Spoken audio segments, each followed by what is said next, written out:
Hey everybody, what's up and welcome back. If you're new here, I'm Liz, and this is Crime Time, Korean Crime Time, whatever the heck you want to call it. So, today we are finishing up the case from the Fall River murders. We're going to be talking about Carl Drew and Robin Murphy and a little bit of Andy Maltai. So, we went over Doreen Levesque, Barbara Raposa, and Karen Marsden. So, Karen basically was killed to kind of like nip something in the bud, basically, by Carl Drew and Robin Murphy. So Andy Maltai, the boyfriend of Barbara Raposa, he, after having a psychic vision of like what happened to her body and where she was, he was arrested and he eventually would be convicted of her murder and he was sentenced to life in prison without parole. Um, and then when it comes to the case of Karen Marsden, Carl Drew and Robin Murphy were convicted and sentenced to life in prison, but none of them were ever convicted when it came to the case of Doreen Levesque, unfortunately. I mean, there's enough to tie him to the case, but not enough to substantiate a conviction or a warrant for arrest, you know what I mean? Like, all we have is hearsay accounts when they needed actual tangible evidence when it came to the actual crime itself. So,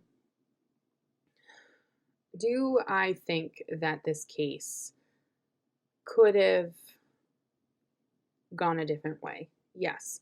Karen Marsden would still be alive if she took the witness protection, if she took the witness protection that was offered to her by police instead of her leaving and them never being able to talk to her again. Do I think that there was other motives at play? Definitely. Oh, definitely. I think a lot of it actually was spearheaded by Robin Murphy because a lot of it seems very female on female violence, like the baseball bat that Doreen had inserted in her. I'm sorry, that's very female violence esque. We've already talked about what it's like female on female violence with Christine Palwilla and what she did with her friends. Like, there's a sexual charge between that, like, and a jealousy. Do I understand the case in itself, but what I don't understand is the full reason why. Yes, you're in a satanic sex cult, but why did you choose the ones you did? Yes, they're easy targets because they were sex workers, but why? In a perfect world, I would love to interview Carl Drew or just like to have a conversation with him. I'd never want to talk to Robin Murphy. Fuck that. I'm good. I already have a hard enough time being around women. I get on easier with a man. That sounds really, really weird, but it's true. I have more male friends than I do female friends. Like, most of my female friends, most of the female friends that I have are generally lesbians. My best friend Amanda, she's a lesbian. You're welcome, Amanda. But I would love to like get in his mind and ask him why. Like I would love to know why he did what he did and why, just why. I would just want to know. I don't know. That's me because I'm just a creepy woman that really wants to get in there and understand what happens. Like, and not even just that. Massachusetts is known for its bad crimes. So Fall River, what do you think of when you think of Fall River? Lizzie Borden happened in Fall River. That happened about 90 years prior to this. Like, Massachusetts history is literally cultivated by true crime. Salem witch trials happened in Salem, Mass. Then we have, let's see, for Beverly, Amy Carnival, my other video that I have, which hit over 900 views. Thank you very much. I appreciate. Let's see, My Hometown with Hannah Dustin, the scalping of Indians. Like,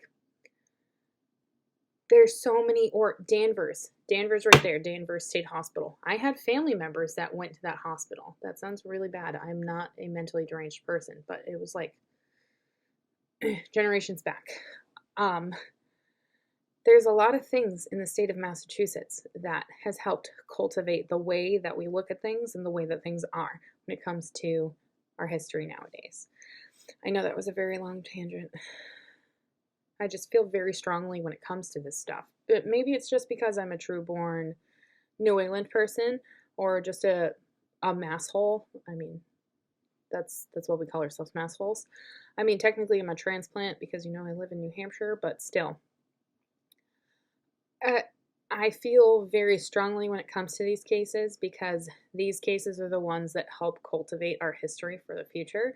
And this time in particular was Satanic Panic. Everything that happened years prior, 60s, 70s, 80s, and even in the 90s, helped cultivate our culture in what was around us. Everything that was being streamlined about serial killers, everything about the evolution of religion. Satanism wasn't really talked about. Then we have all the evangelists, or the Evangelicans, then the fundamentalist Christians that were coming out in this time, like all of the people being accused of child abuse and like sexual child abuse in the like ritualistic killings that were happening in the United States. Like it was everywhere, everywhere. And people fail to see the pattern that happens when it comes to a repeat in history. Like if it weren't for the things that happened then, things wouldn't be how they are now. And are things fixed? No. Did we learn from it? Probably not. But still, like, it's that learning process that everybody kind of like needs to understand in order to get over these things. I'm sorry about my tangent. I just feel really strong about this stuff. So that, my friends, is the end of the Fall River murders. I hope you guys enjoyed. And don't forget to put a comment down below of cases that you want me to cover. I'll see you guys in another video. Bye, guys.